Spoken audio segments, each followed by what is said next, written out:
3 araw nang hindi tumatawag sa akin si Jorgen. Ano kayang nagawa kong mali?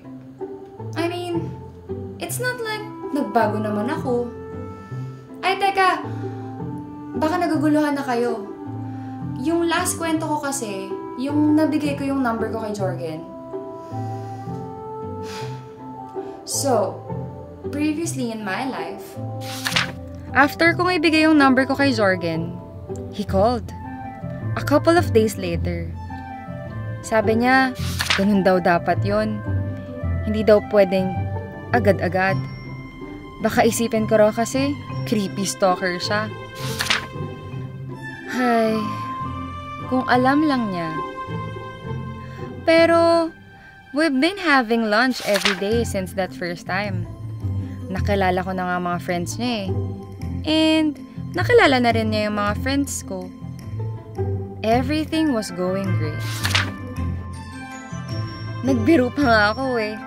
I told Jorgen na para kaming nag-50 first dates without the short-term memory loss ha. Kaya hindi ko maintindihan kung bakit bigla na lang nawala si Jorgen for 3 days. And wala naman siyang binanggit about his office sending him somewhere. Or kung may family emergency siya. He just disappeared. Well, hanggang kanina. Nakita ko na ulit siya sa cafeteria. Pero, parang iniiwasan niya ako. I know nakita niya ako. Pero nagkunwari siya na hindi niya ako nakita. Hindi ko na alam kung anong gagawin ko. Galit kaya siya sa akin? Akala ko naman, okay kami. Maybe I should talk to him. Tama. I should talk to him. Bukas. Tama. Bukas. Hi guys! Pwede ba makiupo sa inyo? Wala kasi akong kasabay mag-lunch today eh. Christine! Nako, wrong timing eh. Paalis na kasi kami. Jorgen, see you up at the office na lang ha. Una na kami para. Christine, sorry, may tatapusin din kasi ako sa work. Sobrang busy lang talaga ngayon. So, next time na lang ha. Sorry.